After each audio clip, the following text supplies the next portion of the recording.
Hello guys! Tara, magluluto po tayo ng kalabasa with giniling. Ayan po mga ingredients, sibuyas, bawang, kalabasa.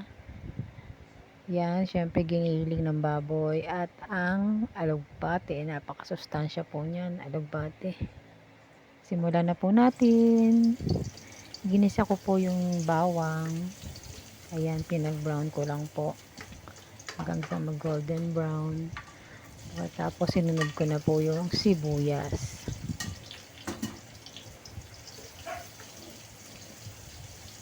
Hintayin lang po natin yan hanggang yung sibuyas ay maging translucent po.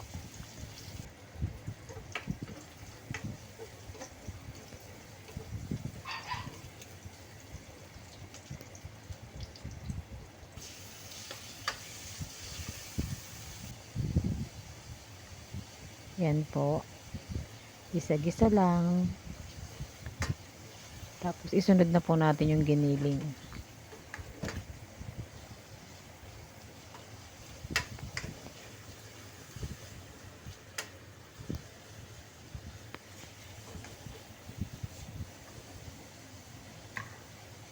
Hinulog ko na rin po yung 4 cubes para magkaroon po ng lasa yung giniling.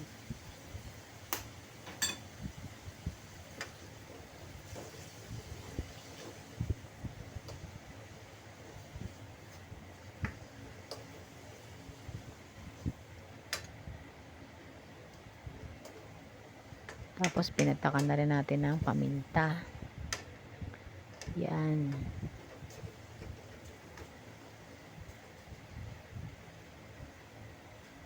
Pagba-brownie lang po natin yung giniling. Ngayon lang po natin siya mag-brown. Halo-halo.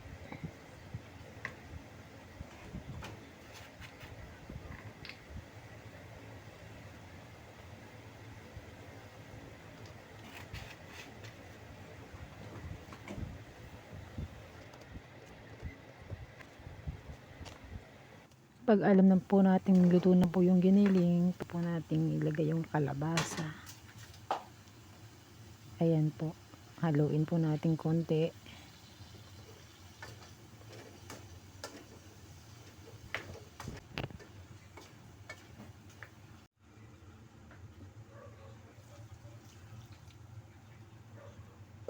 Yan, lagyan na po natin ng tubig para po maluto yung kalabasa. Palalambutin lang po natin yung kalabasa ng ilang minuto.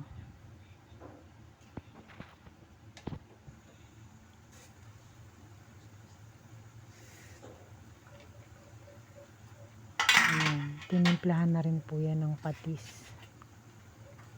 Nasa sa inyo po yan kung gusto nyo matabang or maalat. Kayo na pong bahala. Tapos po pagluto na yung kalabasa, isunod na po natin yung alokbati. Ayan, saglit lang po natin nilutuin yung alokbati.